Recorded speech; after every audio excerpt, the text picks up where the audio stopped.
ዮኒ ማኛ መነፈቀ በጣም ያወዳድሩት ይሄ እከክ እንዳልክ የሚባል ምን አለ ጥምቀት ላይ አርሞሪካ ይዘው አርሞሪካ ያዙት እኮ ህፃናቶች ናቸው፣ ጎረምሶች ናቸው። ኦርቶዶክስ አላሸክላለችን ኦርቶዶክስ ጋር እየነገርኩ ነው። እየጠነከርክ በእምነት እየጎበስክ ስትሄድ ጾም በጾም ታረግና ከዛ ቆሎ ትበላል።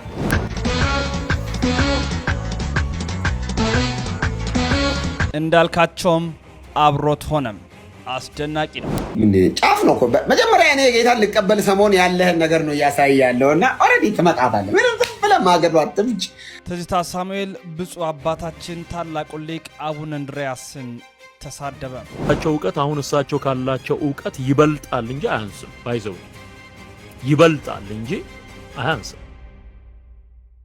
ይድረስ ለምዕራብ ሸዋ ሀገረ ስብከት አባቶች እንደው በጣም ደስ ሊላችሁ የሚገባው ማለት ነው።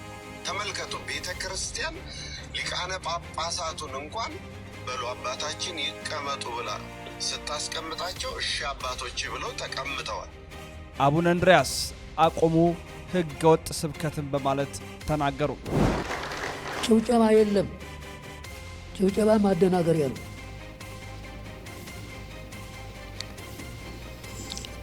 ማርያም ቤዛዊት አትባልም።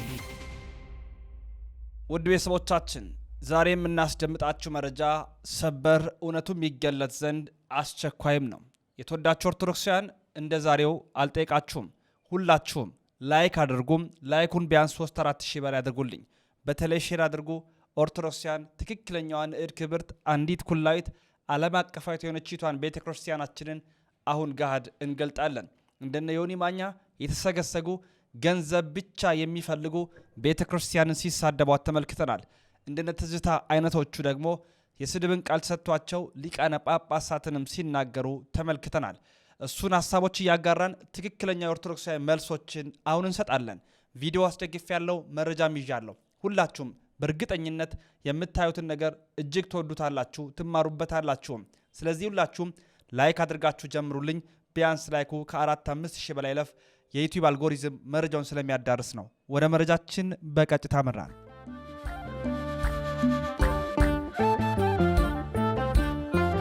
በስመ አብ ወወልድ ወመንፈስ ቅዱስ አሐዱ አምላክ አሜን። የፍጥረታት ሁሉ አባት የሰማይና የምድር አስገኛ ጋይስት ዓለም ቅድስት ሥላሴ ክብር ምስጋና ይድረሰው።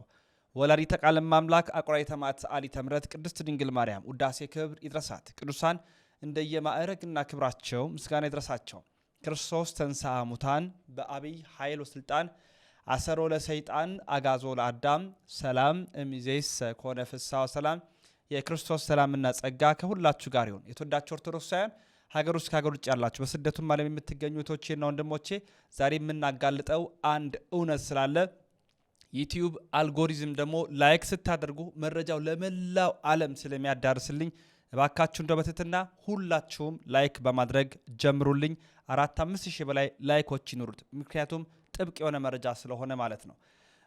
በቅድሚያ ከኦርቶዶክስ ቤተክርስቲያን ውጪ ላሉት በሙሉ ከአንዲቷ እናት ቤተክርስቲያን ውጪ በሙሉ ላሉት ሊቀ ሊቃውንት ስሙር አላምረው እንዲህ ይሉናል።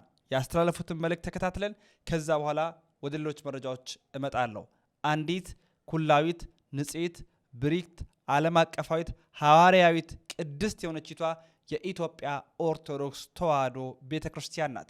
ከናት አንዲት ከሆነችቷ ቤተክርስቲያን ውጭ ላሉት ይህንን መረጃ አድርሱላቸው። ቆጵርያኖስ የሚባል የቤተክርስቲያናችን ታላቅ ሊቅ አለ። እሱ ምን ይላል? ቤተክርስቲያንን በኖህ መርከብ ይመስላታል።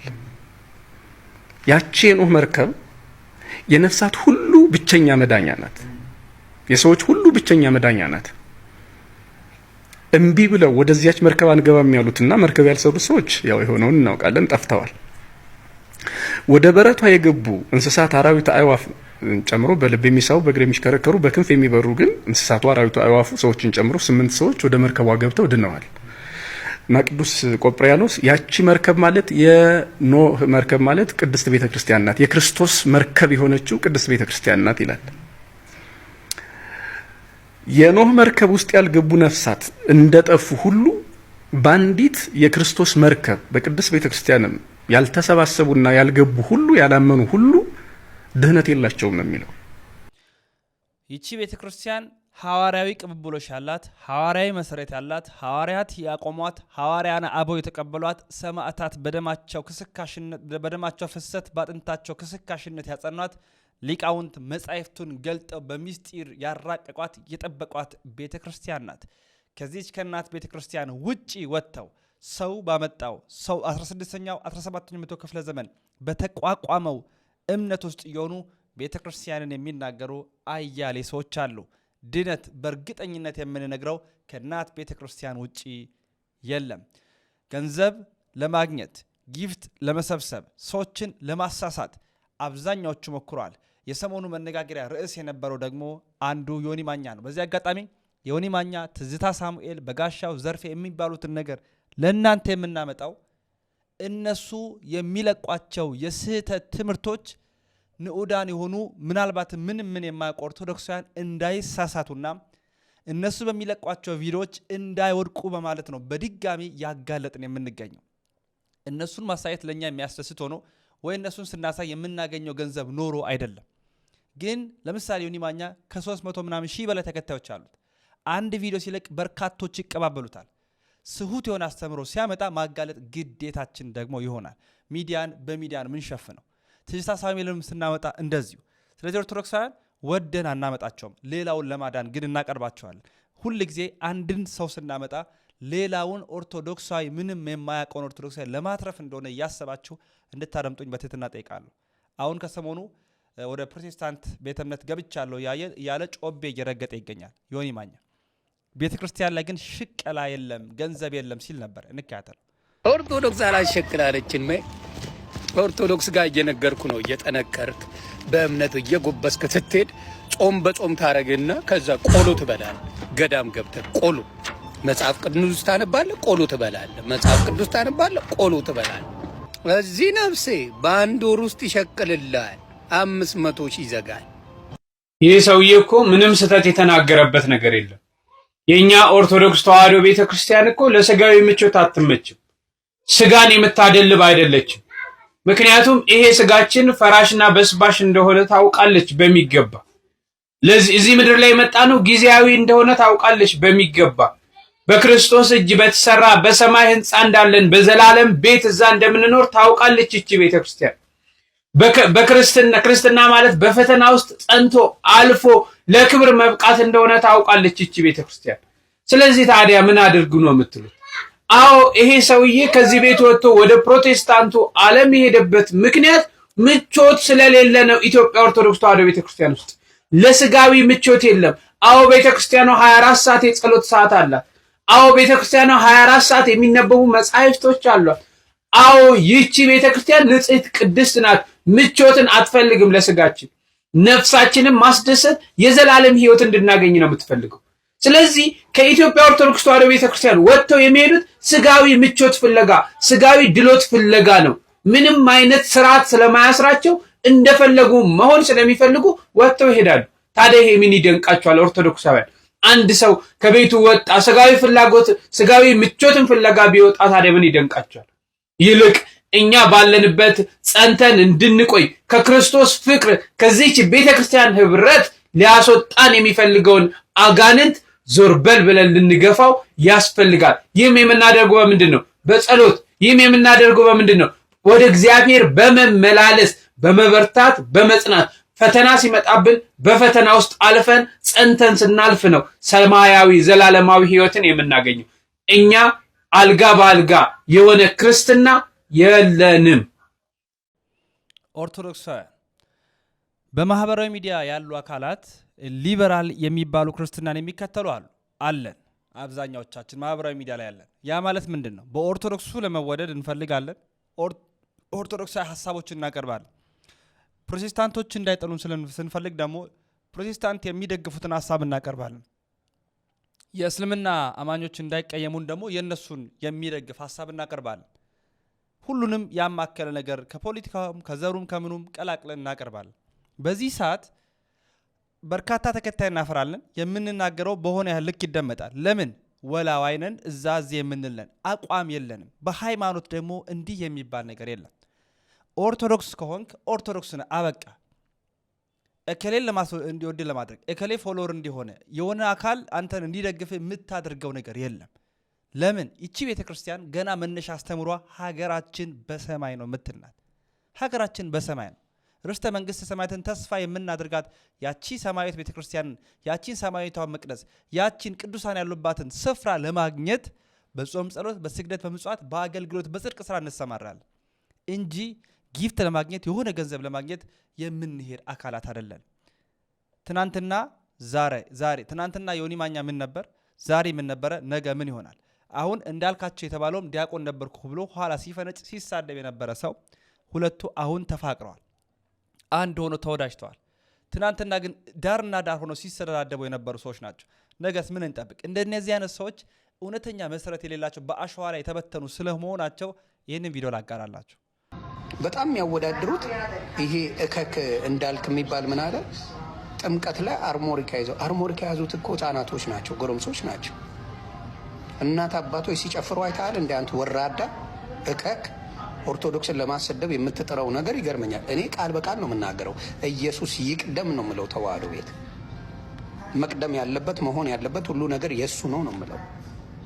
አንተ ገብተህ አርሞሪካ የሚጫወቱ ፍንዳታዎችን ሲጨፍሩ አሉ ትላለህ። ድፍን እሬቻ ላይ ሲጨፍር የነበረ ዱቄትን ከኦርቶዶክስ ተዋህዶ ጥምቀት ላይ የሆነች በግሩፕ የሚጨፍሩ ህጻናቶች ጋር አምጥተህ ኮምፔር ታደርገዋለህ።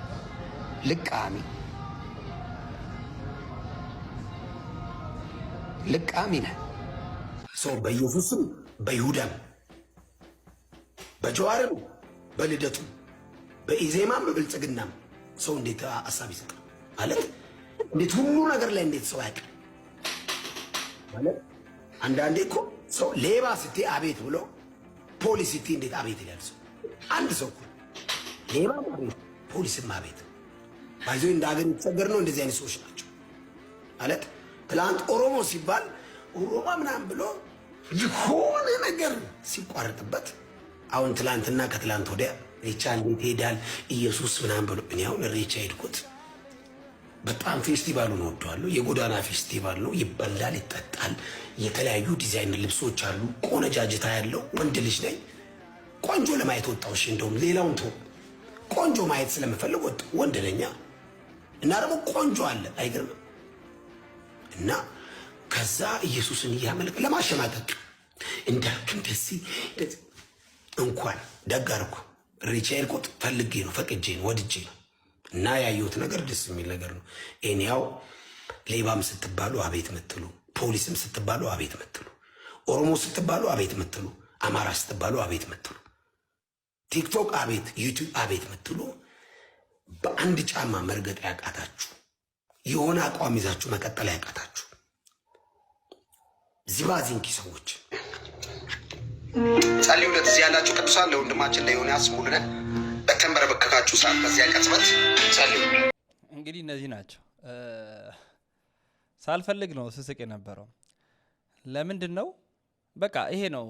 ተከታይ ማፍራት ነበረባቸው፣ ማድረግ የነበረባቸውን አደረጉ። አሁን ደግሞ ተፋቅረዋል። ነገ ደግሞ ምን ሊሆኑ እንደምንችል አናውቅም። እና እንዲህ ናቸው። እንደውም ይህንም ቪዲዮ ላሳያቸው። ምን ጫፍ ነው እኮ መጀመሪያ እኔ ጌታን ልቀበል ሰሞን ያለህን ነገር ነው እያሳይ ያለው እና ኦልሬዲ ትመጣታለህ። ምንም ዝም ብለህ ማገዱ አትፍጭ። ዝም ብለህ ነው የምታስቸግረን። ትመጣለህ በቅርብ። እኔ የምሬ ነው የምልህ። ቸርች ሄጄ ልክ አይደለሁም እንደ ይህንን እውነት መከተሌ ብዬ አውቃለሁ። እስቲ ቀጥል፣ ደስ ያለህን አውራ። ደስ ነው የሚለኝ ሆን ኦርቶዶክስ አላሸክላለችን ኦርቶዶክስ ጋር እየነገርኩ ነው። እየጠነከርክ በእምነት እየጎበስክ ስትሄድ ጾም በጾም ታረግና ከዛ ቆሎ ትበላል። ገዳም ገብተህ ቆሎ መጽሐፍ ቅዱስ ታነባለህ፣ ቆሎ ትበላለህ። መጽሐፍ ቅዱስ ታነባለህ፣ ቆሎ ትበላለህ። እዚህ ነፍሴ በአንድ ወር ውስጥ ይሸቅልልሃል፣ 500 ሺህ ይዘጋል። በቅርቡ እንዳልክ መኪና ይዛ ቪኤቷን ፏ ብልጭ ስትል ታያለህ። ኦርቶዶክስ አላሸቅላለች በማለት የተናገረ ሰው ነው አሁን የተፋቀሩት። እኔ ራሱ ያጋራው ነው። አንድ ትንሽ ድድዝናና ትንሽ ደግሞ ከዚህኛዋ ነገር ወጣ እንልን ሲጨፍር የነበረው አንድ ቪዲዮ አሳያችሁላ።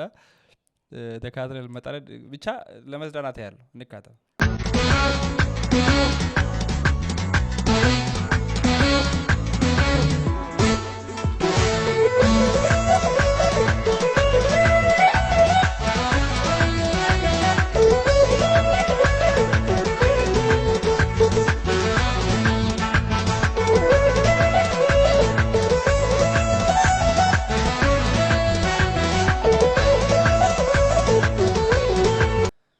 እነዚህ ናቸው እንግዲህ በዚህ ቤት ባላቀርባቸው ደስ ባለኝ ግን ደግሞ እንዲህ አይነት አስመሳዮች ሁለት ማንነት ያላቸው ሰዎች የሆነ አሸዋ ላይ የተሰሩ ሰዎች ይቺን ቤተክርስቲያን ሲናገሩ በጣም ያሳዝነኛል በጣም ማለት ነው ለምን እናት ቤተክርስቲያን ለለናና ክብሯ ምን ያህል እንደሆነ በዘመኑ በእነዚህ አይነት ውርድ ባሉ ሰዎች አፍ መነገሩ ያሳዝነኛል ለምን ይቺን ቤተክርስቲያን እዚህ ለማድረስ ሌላውን ጭተን የሁሉንም የቤተክርስቲያን ታሪክ ጭተን የዘመነ ሰማዕታትን ታሪክ ብቻ ብናነሳ ከ160 ዘመን በላይ እንዴት ባለ መከራ ውስጥ አልፈው እቺን ቤተክርስቲያን ዛሬ ኦርቶዶክስ ክርስቲያን መጽሐፍ ቅዱስ የሚለው እንዳጸኑልን ኋላ መለስ ብለን ብናነብ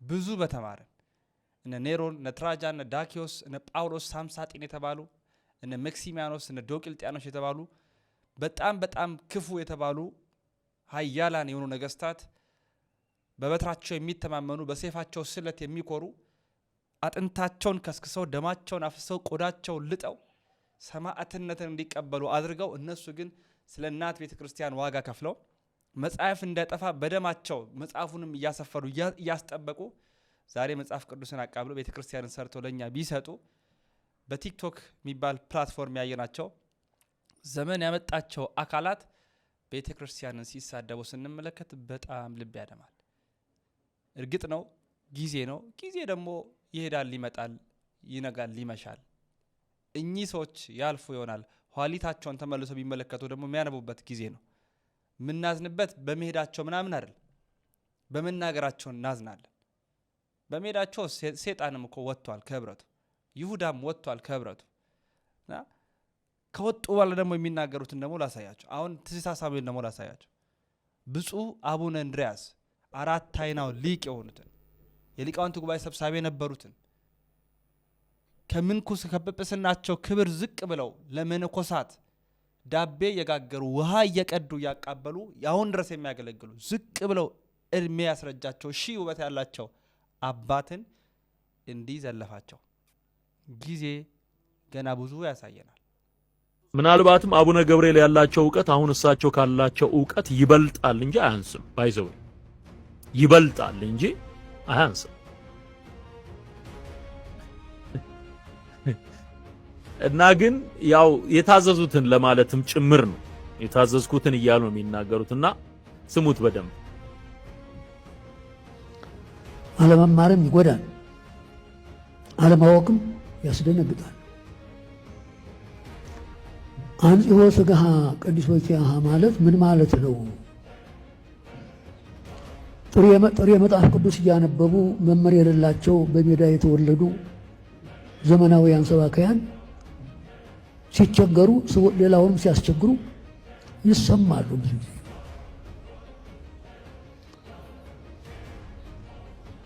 ድንግል በተፈጥሮዋ እንኳን ከአካሏ የሚወጣ ስሜትም የለባትም ስማ አልብኪ ነውር ወይም እንትኒ ላይሌኪ ማለት ምን ማለት ነው እስቲ የተማራችሁ አልብኪ ነውር ወይም እንትኒ ላይሌኪ ሶሎሞን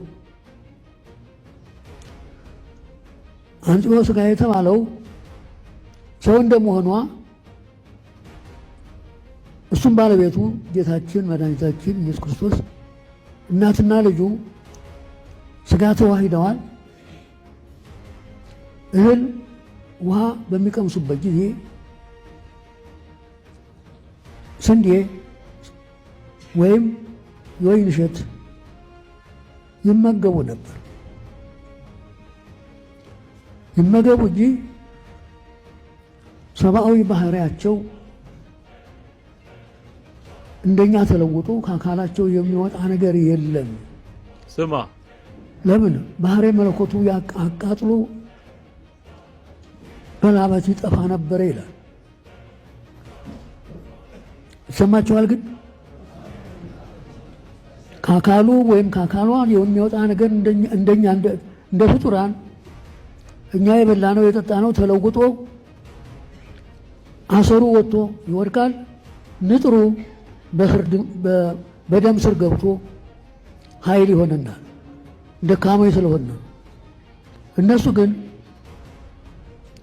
ግዙፍ ሥጋ የሚዋሃዱ ሰው መሆናቸውንም ለማረጋገጥ ቢበሉም ቢጠጡም መንፈስ ቅዱስ አቀባም ከርሰ እማ ይላል። ከእናቷ እማ የተባለችም ደግሞ ሔዋን ናት። ወይ ጉድ! ሐና አይደለችም። ገና ጉድ ይሰማ። ከሔዋን ከእናቷ ወይም ከአባቷ ከአዳም ባህሪ ጀምሮ አለመማርም ይጎዳል። አሁን ሰማችሁልኝ አይደል?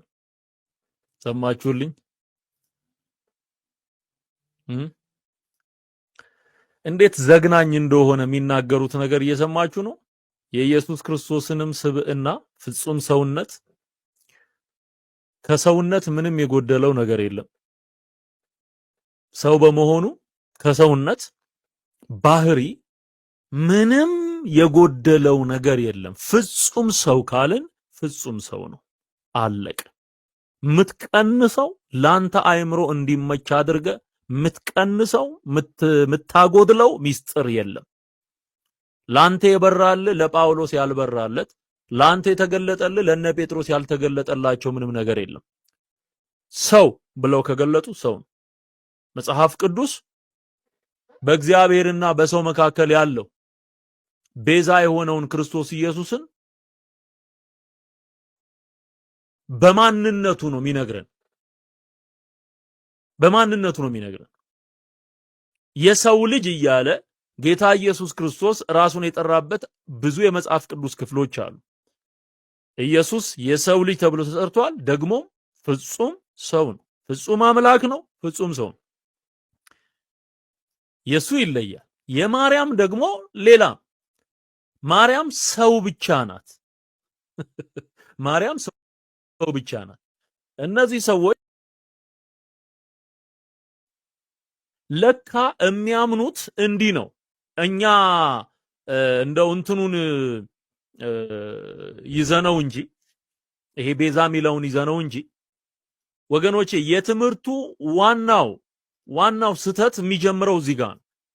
የነሱ ዋናው ነገር ያለው እዚህ ጋር ነው። ማርያምን እንዴት አድርገው ነው የሚስሉት? እንዴት አድርገው ነው የሚያስቡት ስትል ከኢያቄም ከሐና እንደተወለደች ያመነ እየተናገረ አየው ወይንና ስንዴ ነው የምትበላው እናትና ልጅ እያሉ ነው እንትን ያሉት። አየው እናትና ደግሞ ሁለቱን አንድ ላይ ያደረጉ ነው የሚናገሩት።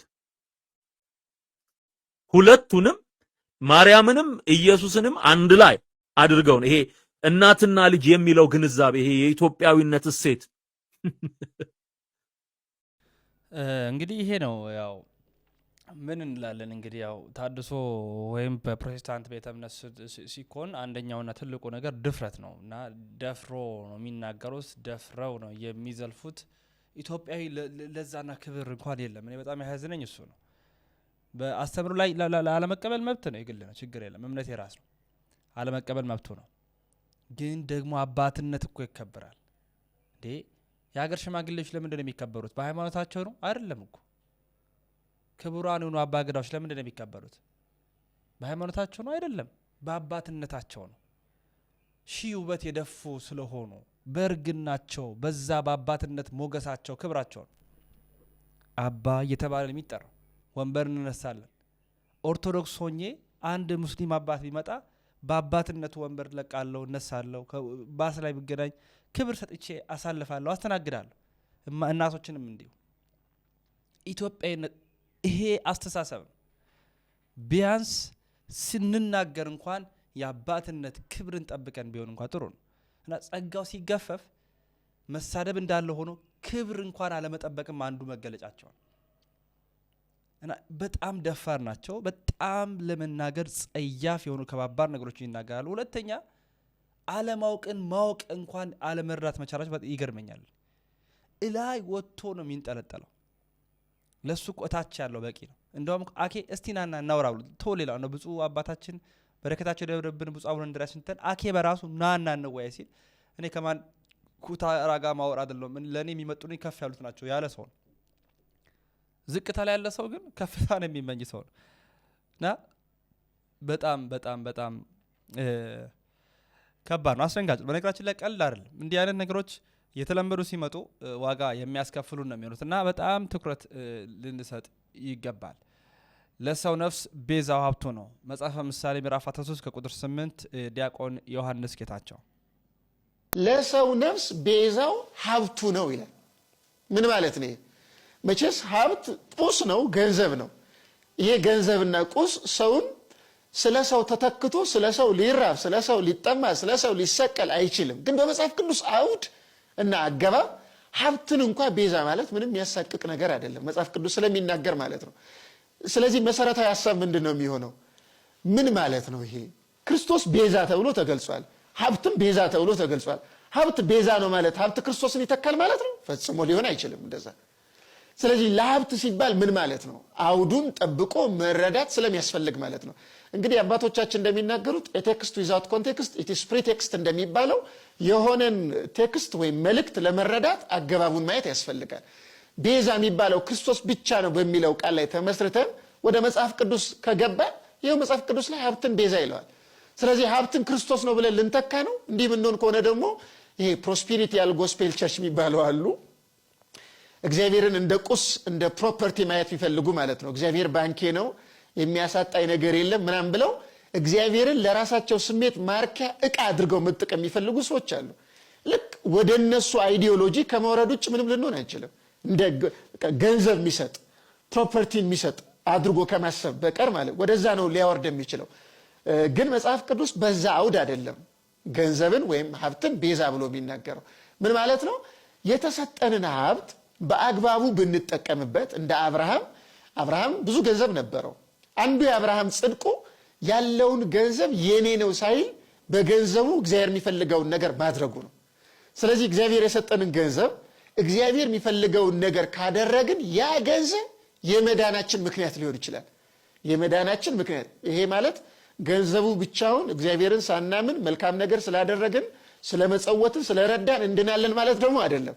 የሚጠበቅብንን አምነን ተጠምቀን ቅዳሜሮን ታትመን ስጋውን ደሙን ተቀብለን የቤተክርስቲያን አካል ከሆን በኋላ እግዚአብሔር ከተለያዩ ከምናውቀውም ከአንዳንድ ኃጢአቶች ይቅር የሚለን እንግዲህ በምንመጸውተው ምጽዋት ጭምር ነው ማለት። ሀብታችንን ለሌሎች ስንሰጥ፣ ስናበላ፣ ስናጠጣ ይሄ የፍቅር ስራ ስለሆነ ይሄን ስናደርግ እግዚአብሔር ቸርነቱን ምሕረቱን በእኛ ይገልጣል ማለት ነው። ከዚህ የተነሳ ሀብት ቤዛ ተብሎ መጽሐፍ ቅዱስ ተገልጿል። ግልጽ ለማድረግ ይህንን ንባብ መዝሙር 40 ቁጥር 1 ላይ እንደዚህ የሚል ንባብ አለ።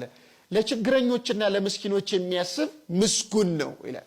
ልብ በሉ፣ ለችግረኞችና ለምስኪኖች የሚያስብ ምስጉን ነው፣ እግዚአብሔር በክፉ ቀን ያድነዋል። አያችሁ፣ ሀብትን ገንዘብን ለተቸገሩ ሰዎች እየሰጡ ማብላት ማጠጣት በክፉ ቀን እግዚአብሔር እንዲያድነን ያደርጋል። እንዲህም ብቻ አላለም፣ እግዚአብሔር ይጠብቀዋል፣ ሕያውም ያደርገዋል፣ በምድር ላይ ያስመሰግነዋል፣ በጠላቶቹም እጅ አያሳልፈውም ይላል። ስለዚህ ሀብት ቤዛ ነው ሲባል በዚህ አውድ ነው የምንረዳው ማለት ነው። ደስ የሚያሰኝ መልእክት ነው። የመጨረሻችንን የምናደርገው ሁለት ነገሮችን ላሰማችሁና ልጨርስ። የመጀመሪያው እንግዲህ በብፁዕ አባታችን ከብፁዕ አቡነ ገብርኤል ጋር በተገናኘ በምዕራብ ሸዋ ሀገረ ስብከት መግለጫ መሰጠቱ ይታወሳልና ለዛ በሚመስል ሁኔታ ዲያቆን ሕዝቅኤል ከወንድማችን ልደተ ቃል ጋር በመሆን የተናገረውን ንግግር እናድምጥና ከዛ የመጨረሻችን የብፁዕ አቡነ እንድርያስን መልእክት እንካተልና እንጨርሳለን። ለምዕራብ ሸዋ ሀገረ ስብከት ላሉ አባቶች፣ ወንድሞች፣ ሰንበት ተማሪዎች ምክንያቱም አሁን በዚህ አጋጣሚ ፖለቲካ የቀዘቀዘባቸው ሰዎች ናቸው እንደዚህ ሊያገዳድሉ የተነሱት። እስቲል እዚህ ውስጥ ያላችሁ ምዕመናን እንደው በጣም ደስ ሊላችሁ የሚገባው ማለት ነው።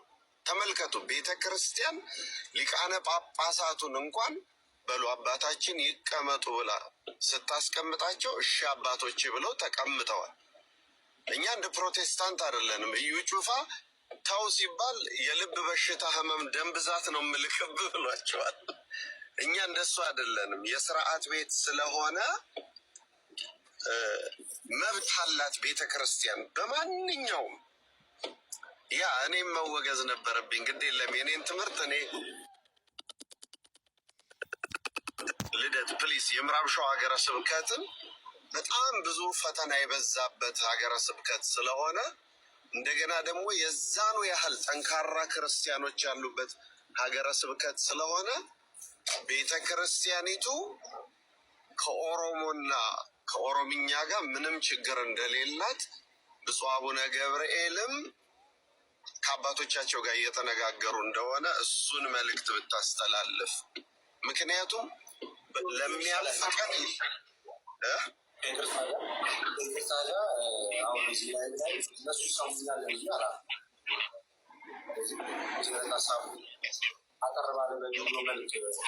ያው ነገሮች ወደ ሌላ ነገር እንዳያምሩ ነው በአስቸኳይ እንግዲህ ልባት ሊሰጥበት ይገባል። ሀገረ ስብከቱ የሰጠው መግለጫም ትንሽ ትክክል ያሉ ነገሮች ስላሉበት ነው።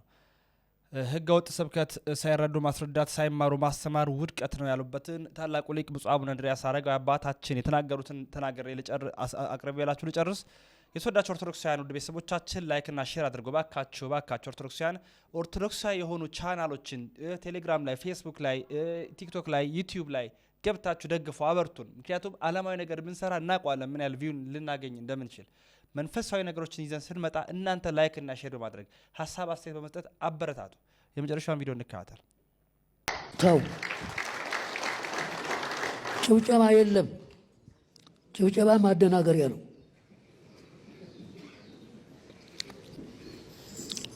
ማርያም ቤዛዊት አትባልም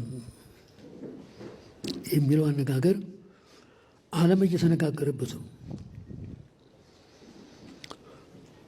ለምን? ህገ ወጥ ስብከት ነው፣ መስመር የሌለው በቤተ ክርስቲያን በመላ ኢትዮጵያ ተነግሮ የማይታወቅ ጊዜን ተመልክተው በጊዜ ለመጠቀም የአጋጣሚ ስብከት እንጂ ጉሳተ ልብ ይባላል። ተሰውረ ሲኖር ጊዜ ያገኘን መስሏቸው ጥፋታቸውን ለመግለጥ አድባራት፣ ገዳማት፣ ህዝብ፣ ሊቃውንት በከፍተኛ ደረጃ ነው የሚነጋገርበት። ስለዚህም በተመለከተ ጥቂት አስታውሳለሁ። ትእዛዙን ለማክበር ነው። የተንሥት ስርዓተ ዘአንበሩ አበዊከ፣ አዳምጥ። እኔ ለጉራ አይደለም፣ መጽሐፍ ቅዱስ ነው። የተንሥት ስርዓተ ዘአንበሩ አበዊከ፣ አባቶችህ ነቢያት፣ አባቶችህ ሐዋርያት፣ አባቶች ሊቃውንት በየዘመናቸው የተነሳባቸውን ችግር ለማስወገድ ስርዓት አታፍርስ። ስርዓተ ምድር አለ፣ ስርዓተ ሰማይ አለ፣ ስርዓተ ሃይማኖት አለ፣ ስርዓተ ምስጢር አለ። ለከንቱ አይደለም፣ ለውዳሴ ከንቱ አይደለም፣ ስለ እውነት ብቻ ነው። ስርዓት ከተቃወሰ ምስጢር ይባክናል። ከሃይማኖት ውጭ የሆኑ ሰዎች ይደሰታሉ። በሀገር ጥፋት፣ በትምህርት መለወጥ ጸጥታ ይደፈርሳሉ። የእኛ ስኗችን ለምንድን ነው? ማንን ልናገለግል ነው? አጀንዳውን ስሰማዊ ያለው ግሩም ግሩም የሆኑ ቃላት አሉ፣ አወዛጋቢም አሉ።